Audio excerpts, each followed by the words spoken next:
Hello there, and welcome back to episode 32 of the Fandom Podcast. Today we have Josh and Lewis. Hello. Hello. It's been a fairly warm weekend, and today as well. Oh yeah, very warm weekend. Yeah. It's getting hotter. Lewis, you're also stuck in the road in 7 hours today. Yep, not good. Yeah. I mean, I personally quite like the heat. When I'm not, when I'm actually protected by it a little bit. Well, like when I'm, I like when I'm relaxing indoors and the heat's outside. That's all right for me. So heat's alright, but this is just excessive at the moment. Yeah. Anyway, we haven't had too much to talk about this week. I mean, we got a trailer and obviously the finale. Alright, man. Yeah, finale of Miss Marvel, but for the next few weeks there won't be too much. Yeah. Yeah. All right then. Do you want to get into top 3 Stranger Things characters then? Yeah, sure. Need to get my notes up actually. All right. Lewis, do you want to start off? Hello? Oh, sorry, right. Yeah, hello. Okay. So number 3. Have you got any honorable mentions? Just to start.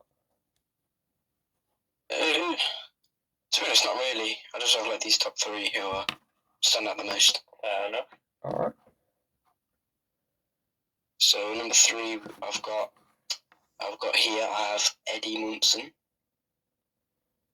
Fair enough. So I just think I enjoyed him in this season. He was quite good, funny at times, and then like the relationship he has with Dustin as well. That's cool. Yeah. Quite a good character, really. Yeah. Surprisingly enough, I'll go next. Have you got anything else to say, or? No. Okay. So I've got 2 honorable mentions. I've got Murray, the bald eagle, and Robin, because I think Robin's just like a fairly fun character. It's like actually quite unique to a lot of TV shows. So I think she's quite good. And then Murray's also just there for comedic value. Like this season, he was underrated in my opinion. Anyway, number 3, I've also got Eddie, because of the fact his character this season was brilliant. I thought Joseph Quinn played him really well. Who else? What else did he do?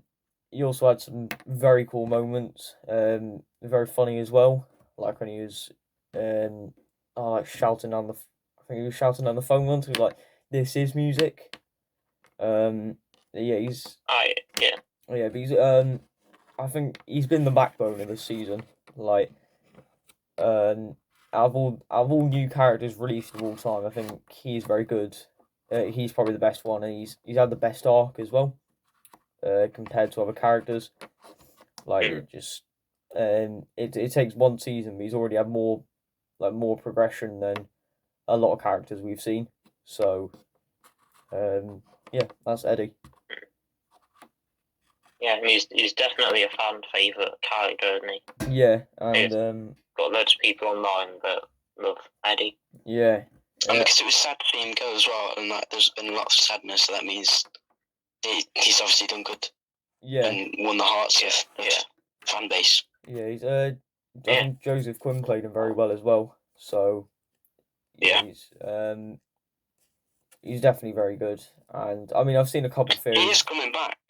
I've seen a couple theories of him returning, like a Dungeons and Dragons theory, but as much as I'd like to believe it, I just don't think it's going to happen. Yeah, maybe. Too far. I don't think he really needs to return.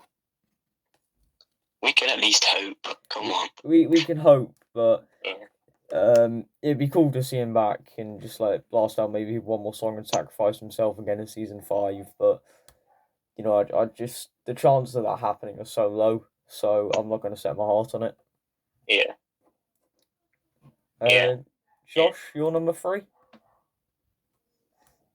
Well, I've got quite a list of honourable mentions. I've got like 5 here, so Okay.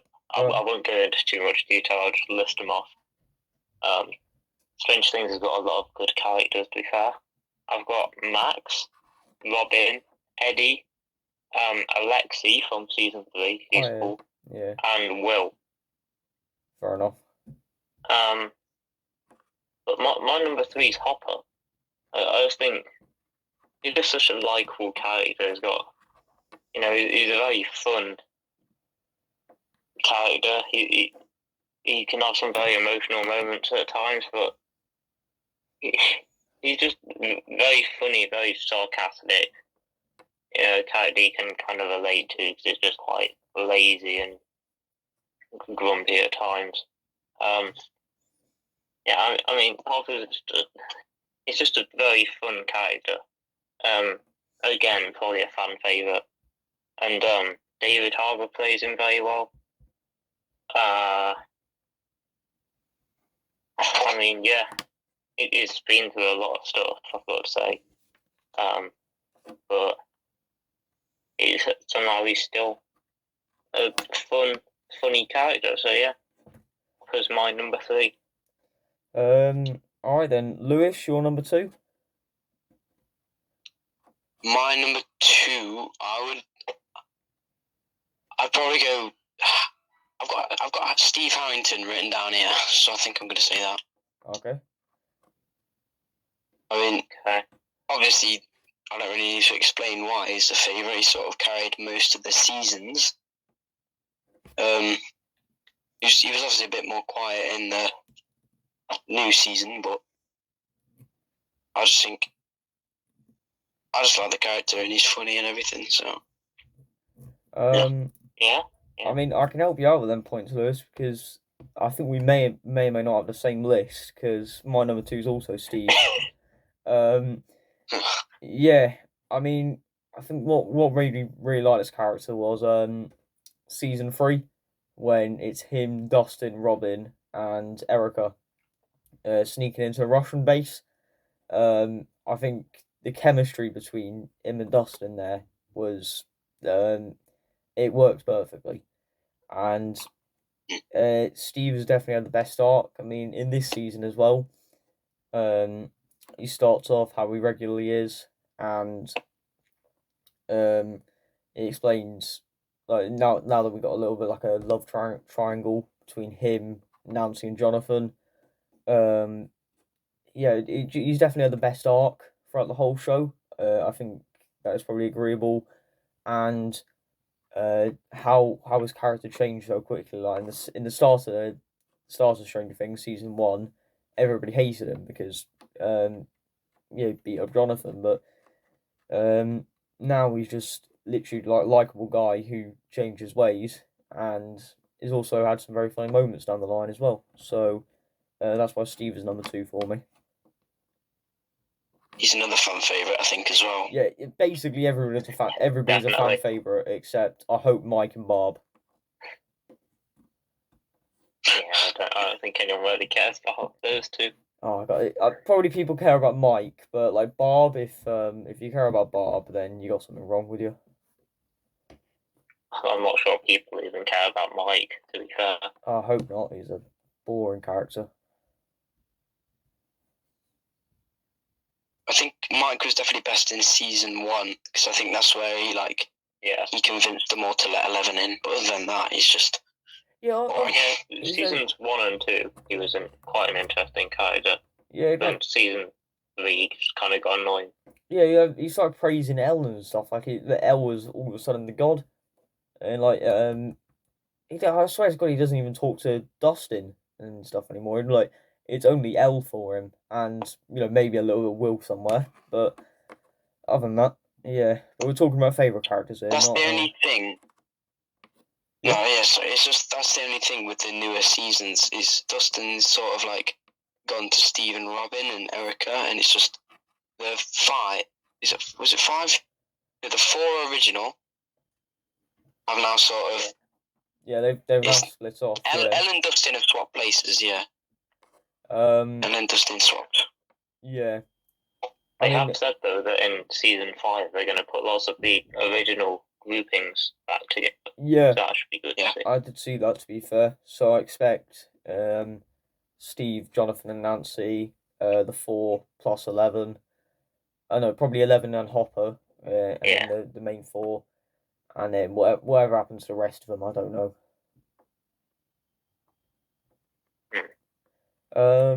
Yeah, Josh, your number 2? Okay, my number 2 is Lucas. One I'd like to say is an underrated character, to be fair. We don't really hear about him a lot. I'll agree with that, yeah. And again, it's just he's a fun character, and some of the relationships he has with other characters in the show as well work really well and make him such a likable character, I'd say. Like his relationship with Dustin in the first 2 seasons in particular, and the way they just bounce off each other and like always make fun of each other all the time is really funny. And then you get to see him and Max as well, which I'd say is probably one of my favourite relationships in the show. Say that really works well, especially in these later seasons. So he's a fun character. He's got some good relationships.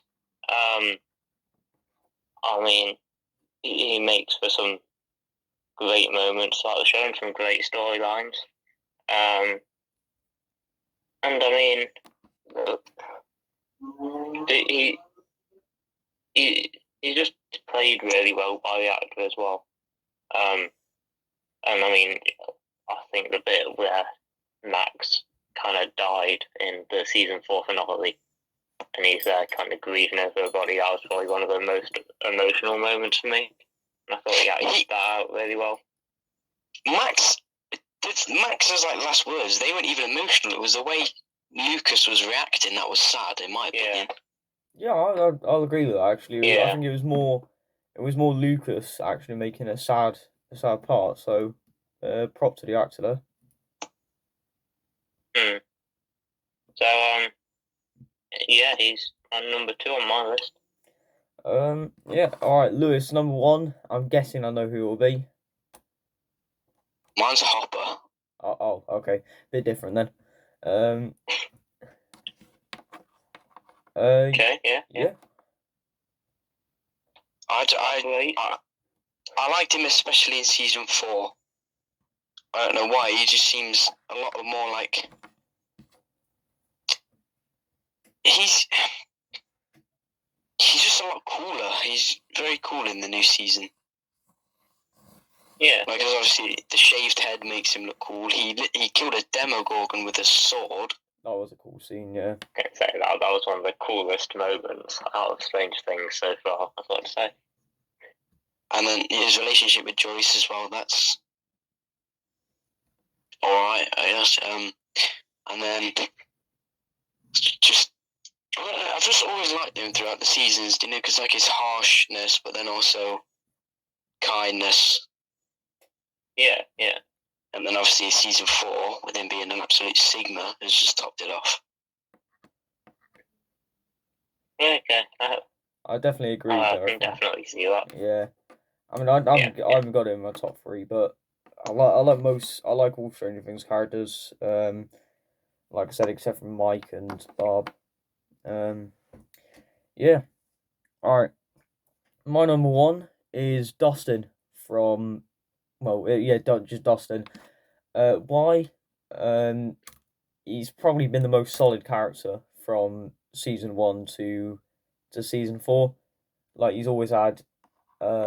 He's probably been the most popular character, to be fair. He's always been the most comedic person of the group, while also being one of the most important.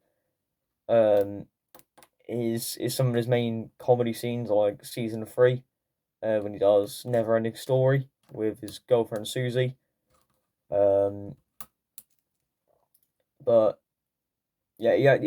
Dustin has some great moments. I mean, I've even got the pop of him up there from season 1. His relationship with Steve. Obviously, that's what I said earlier on about Steve. But It works perfectly on both sides, and yeah, he's always just been amazing.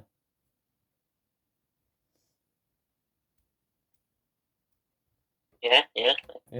Well, I've got to back that up, and I'll back that up because my number one is also Dustin. Fair enough. I think everything you said really is a comedic character. He makes for some very funny moments. He can also have some very serious moments at times, and I mean, again, the acting at Eddie's death was very good. And just some of the acting in general has been very good. That's one thing I'd say about Stranger Things. Really, the actors are all like very good actors. I mean, yeah, I say he's a funny character, he's a cool character. He's been a consistently like good character from season 1 to season 4. And he's always just doing some very cool stuff, you know. And yeah, I liked seeing him in season 4 in more of a leadership role. Thought that was good to see.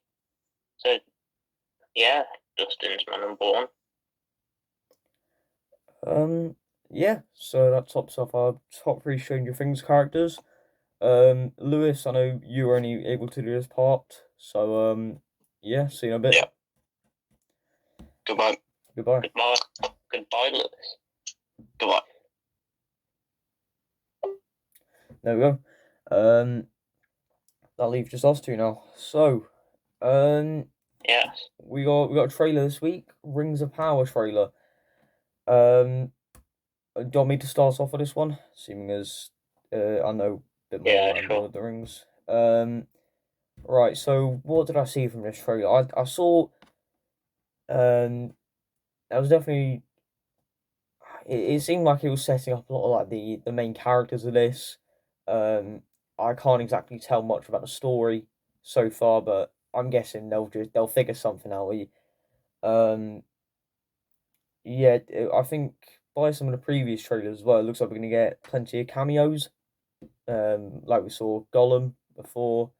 I think the dwarf from The Hobbit, the old dwarf, and I think one thing I definitely noticed from the trailer was Sauron in one scene. So I mean that should be amazing to see him in full action, Sauron, because we never see him.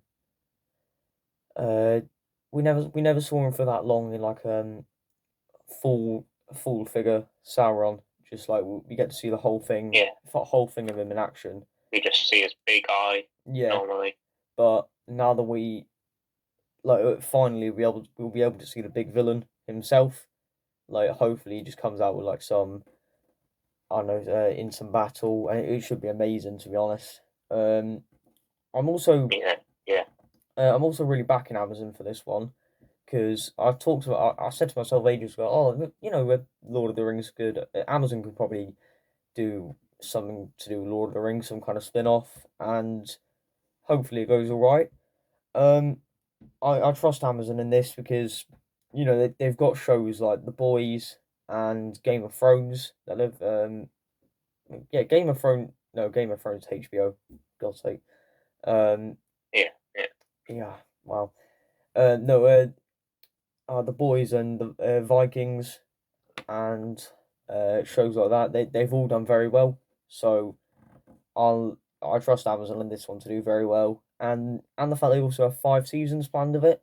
That should be, hopefully that should continue on till hopefully every single season is very consistent. So yeah, that's why that's the Rings of Power trailer on my side. What about you?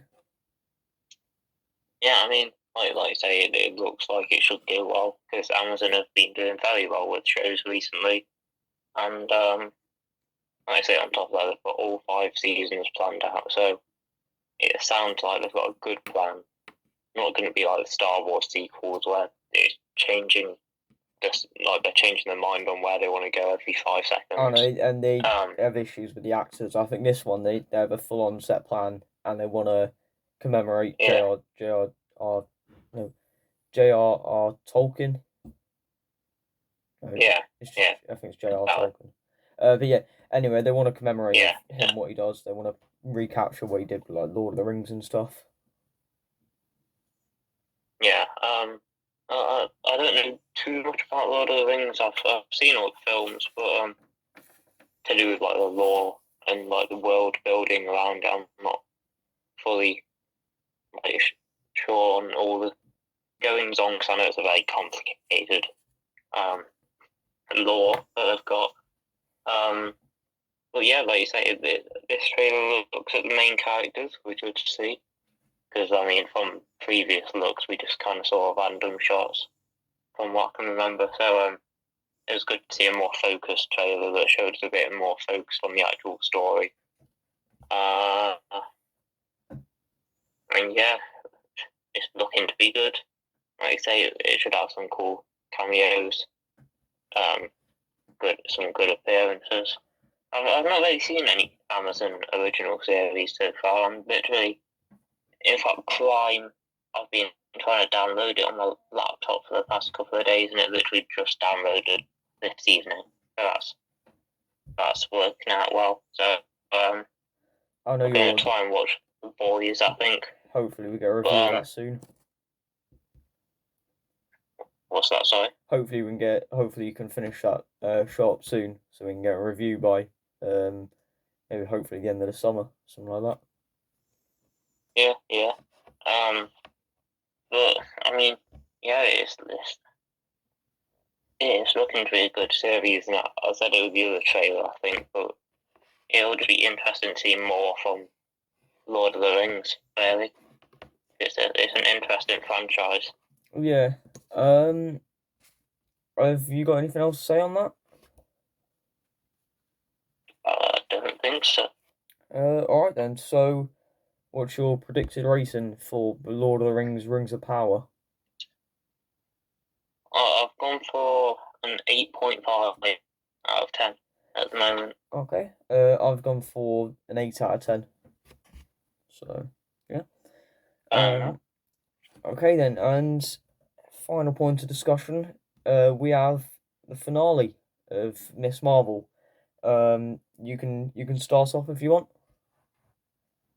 Okay, yeah. I mean, looking at this finale, like on its own as an episode, it's a good episode.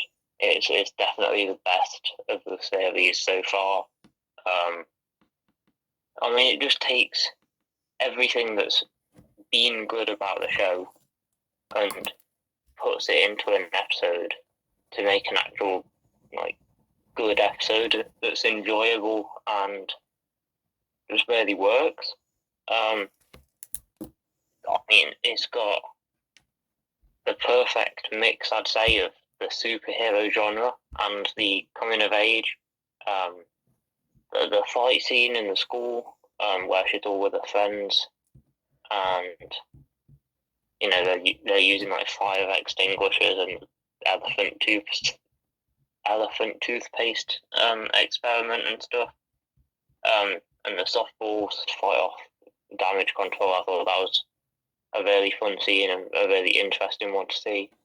And it really fits in with this character as well, because like I said, it's fun. Yeah, it's still like action. It really fits in with the series. You get to see a more proper fight scene at the end, so that's good as well. Cause that links back to the superhero sort of style. So like I said, it's a really mixed episode in terms of genre, and I think that really works. I'd say the idea of this guy, Cameron, him getting powers but not being able to control them, I think it was an interesting storyline. I'd say it was actually quite an interesting concept. I'd just say it wasn't very developed enough. That was my only problem with the episode, I'd say. That whole thing wasn't developed enough. It was kind of just stuck in there as a way to give the clandestines some link back into the final episode, I'd say. But I mean, it was interesting. It was just it would have been better to see an extra episode or two, like on that and building that up. I mean, for this episode in particular, that's all I've got to say, really. I don't want to be that guy, but is it just you who noticed a little bit of dodginess in Cameron's powers? What's that, sorry? A little bit of dodginess in CGI. It just looks a little bit off. Yeah. Yeah. I mean, that's just an overall complaint for the show. The powers, the CGI is just not good. Yeah. We talked enough about that. They can fix that up in future. Yeah, we talked enough about that, to be honest. Yeah. I enjoyed the Home Alone style of the fighting against damage control. Not something we've actually seen before, but I think it's fairly realistic for like a group of teenagers stuck in a high school with all they've got is like school equipment. So yeah, that was fairly fun thing to see actually. Still a little bit Disney Channel, I thought, and just like a bit with the TikTok, like oh she coming out of nowhere, and knew it was her the whole time. Fair enough. Yeah, I think that was just something that was brushed aside quickly, but I'll again, there's nothing too big. She made a fair impact in the episode, so it was alright to see. Definitely the best episode out of the 6. It was, yeah, it just felt, it felt the best. They weren't trying to force anything. They were just going with what felt like actual Marvel. And I know I had my complaints about the finale would be very bad, but it's proved me wrong, to be fair, because it's actually been alright. I haven't really got much else to say on that part, but the epilogue and post-credit scene. And is it prologue or I think it's epilogue? Epilogue. Epilogue, yeah. But the epilogue and the post-credit scene. If you haven't watched them and don't want to be surprised by them, I'd say move on. But if you do, then yeah, stick around. So the Kamran's. I've seen a couple theories going about the mutants. So because at the end of the show we find out in the epilogue, Bruno tells Kamala that she has like this genetic mutation, which could mean she is the first. She may be the first mutant in the MCU.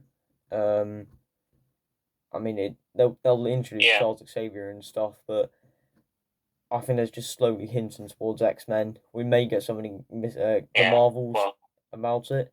We'll mention that in a second as well. Well, they played the X-Men theme tune in the background, didn't they? So. Yeah. I mean, it's definitely hinting at it then. It's hopefully some kind of Kamala and Charles Xavier meet up in the future. If we do even see Charles Xavier, I mean, I don't know what kind of route they'll see with the X-Men. Because I've seen one person saying that maybe they don't even want Wolverine just because of the fact he was so perfect by Hugh Jackman that he just doesn't want to see him replaced. Yeah, I guess. I saw like I don't know what to call it really. I don't know whether it was a theory or like a supposed leak or what. But I'll save that till a bit later after this. Okay. I saw something about the X-Men. Cameron, so someone said that Cameron's powers caused all of this. Like there must have been some kind of leak, and then his powers may have given people mutations who were like caught in the crossfire and may have been walking by that area. It could be, I guess. It could be an interesting idea. Yeah, it could to introduce mutation. it could work, and it will definitely mean that the Miss Marvel show actually had meaning towards other things, not just it being a useless show. So it could be. I think there was one other theory I saw, but I can't remember what that was. And have you got anything else to say on the mutant part, or do you want to move on to the bigger part? I wouldn't say mutant bit. No, I don't think there's anything else on that. All right. The post-credit scene swapping places with Captain Marvel, which we think it is. So sets up Miss Marvel. It sets up the Marvels then. Could be that Captain Marvel has to go search for Kamala throughout space, and we may see something along the way. That could be some kind of villain or something. I don't really know, but yeah, this could be. And that's what I see with it. What do you think about it? Yeah, I mean, well, we didn't see where Kamala went, did we? We just saw Captain Marvel appear. So I think it'll probably end up being Captain Marvel goes and starts the Marvels and like tries to find Kamala, and then that kind of sets up the whole Marvels. Like, say, find somehow a villain comes into play along the way. And yeah, I mean, it's a good point to bounce off of to get into the Marvels, really. Yeah. Yeah, definitely. So, yeah, I mean, I think we're always expecting something like this because, obviously because of the Marvels, and I don't expect them to. I didn't expect them to fit Captain Marvel and Miss Marvel in somehow throughout that. So, yeah, it's definitely good to see. Yeah, that's about it on the show. There's nothing really else I could take from it. Yeah. I mean, one thing I did also like was how, just a solid, like, good origin for Miss Marvel as a hero. The way she gets not a power, a suit from like her parents and make it for, and then the way she gets a name from obviously her dad and everything. I think it works and gives it a very nice like personal touch to the character and like why they've got that name and that suit and everything, rather than it just being, oh yeah, I want to be called this kind of cringy name. Yeah, I thought that was quite a good part actually. Like it's it doesn't, like you said, it doesn't give like she wants to be known this with like Captain Marvel cringy name. Well, I mean there was a bit like it, but it was actually made with some kind of meaning, as her father explains how I think it's like Kamal. I think it means like hope. Like, Marvel. Yeah, Marvel, which yeah, it's great to see really. So, and the suit is another thing we did mention. I think there's been a couple set leaks that they're already trying to change the suit, which is a bit of a shame to be honest, because I didn't really mind the suit. I mean, there's such a personal feel around this suit that she has in the show. I think it'd be quite nice for her to keep that for a while. Yeah, I mean, apparently there is a set leak going about that they're changing the suit, so bit annoying. But yeah, I've seen that. Yeah. Oh well. It is what it is. Were you going to say something earlier on about Captain Marvel and something like that? I don't think so. Okay. Yeah. I haven't really got anything else to say on this. If you want to say anything else. No, not on this episode in particular. Okay. So without further ado, my episode rating is 7 out of 10. Very solid actually. What about you? Okay. I went for an 8 out of 10. Oh, fair enough. Yeah. So, if we're talking about the whole show, in my opinion, it didn't really start running at any point. Like it didn't, it didn't start. it didn't start getting good until too late. And from I think the rest of the show just highlights it, just mucks up a little bit. Well, mucks up a fair bit, to be honest. Hopefully we get to see Cameron or the Red Dagger again, because it will give it some kind of significance. Oh, so Josh struggling there, but like I said earlier on, with the with Cameron's powers maybe having some kind of effect for Cameron's powers maybe having some kind of effect of the mutants. It would be good to see some kind of mention of him again, and maybe him turn up in the next Men film. So who knows? The Red Dagger, probably will see him when we see Cameron. So yeah, that's it for me about the whole show. What about you? I mean, overall, it was an alright show. I think it was weird because it was almost like they had two. It's almost like they were told that they'd got 6 episodes to make a show, and they came up with like two separate storylines that both lasted 6 episodes, and then merged them together into one. Because we kind of had, and so it kind of just it never really fulfilled either storyline. Because you kind of had the one with this girl, she loves the Avengers. She gets superpowers, more of a fun coming of age mixed with superhero story, which was good. And then we also got an interesting one about kind of her ancestors and the clandestines and this Nor dimension and everything, which was, like I said, it was interesting. But when you put them both together, they didn't really work together, and so neither one kind of felt fully developed at any point, and it kind of felt like after the 3rd episode we kind of lost all the original like fun coming of age stuff, and we kind of moved on to just lots of lore and ancestors and stuff. So I'd say that's probably the main problem with the show. I think they probably should have just stuck to this like coming of age superhero thing, because that was quite a fun thing to actually see her and like how she's getting used to using her powers and stuff.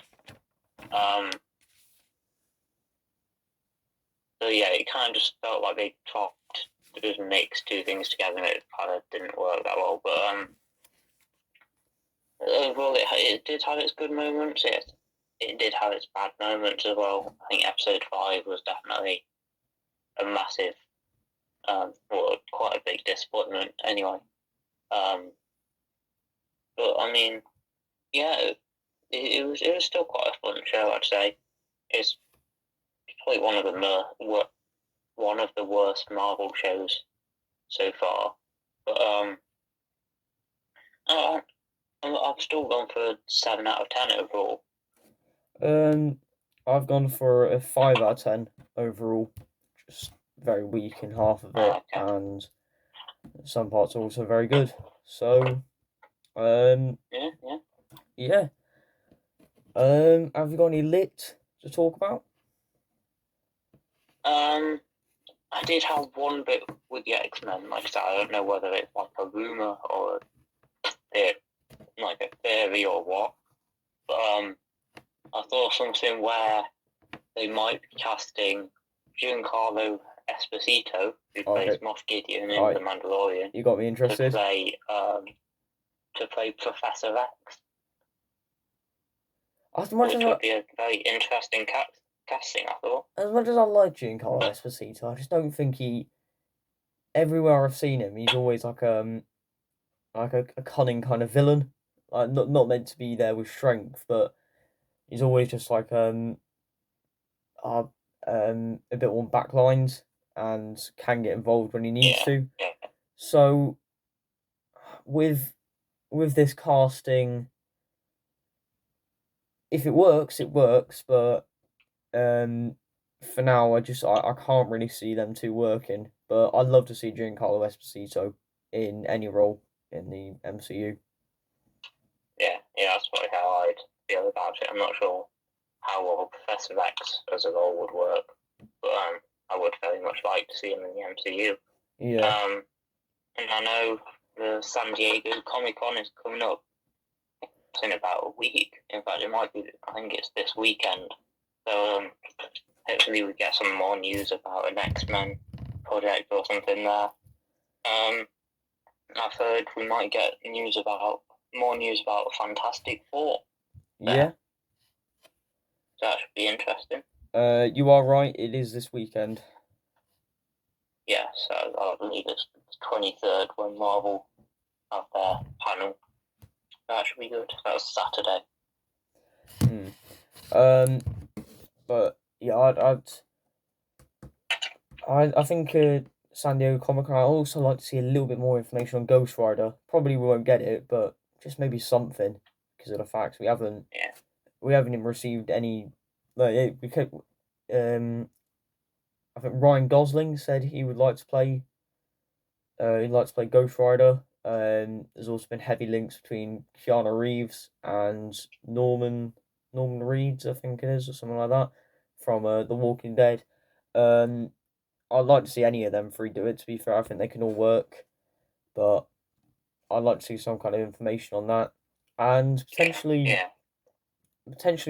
I'd like to see more Phase 4 announcements, maybe a bit more of Phase 5, and something on Black Panther, Wakanda Forever, because maybe like a teaser trailer would be alright. Yeah, I'd like to see like a teaser for Black Panther. I'd say with series-wise, they've got lots of officially announced series still to come. But films-wise, we've not really got that many left. So it'll be good to see. Hopefully we see some more film announcements, like officially. Because we've got Black Panther later this year, and then we've got the Marvels, Ant-Man, and Guardians of the Galaxy next year. And then after that, we've not really got any officially announced ones. Got ones that are like green-lit, but we've not got any details about them at all. Yeah. So it'd be good to see them. I've just thought as well, it'll be interesting to see more, hopefully, on a new Captain America film. Yeah, Captain America 4. Sam Wilson as Captain America. Because I know they got announced ages ago. But we haven't got anything about it. Like not even. I think they said a 2024 release date. So yeah. Well, I've seen rumored. I think some of the posters for Comic-Con this weekend, the San Diego Comic-Con, has like Captain America on, like the Falcon, Captain America, and also Sharon Carter in like a new suit. So I've heard it rumored that we might hear more about that this weekend, which I hope we do. Fair enough. Yeah. All right then. I'm gonna leave it there. So next week, we have nothing to talk about. Are you? When is it you're going to? You're going on holiday? Next week will be my last week, and then I'll have a couple of weeks off. Okay, so I'll definitely try and do as much as I can. I'll announce a couple of things next week because I'll probably have a couple of things planned out. Couple of top threes. Yeah, a few top threes, but I'll mention it here. I'd like to do a full episode on wrestling, but get a few wrestling fans in, but I'll see how that goes. So yeah, thank you very much for watching, and we'll see you next week. Goodbye.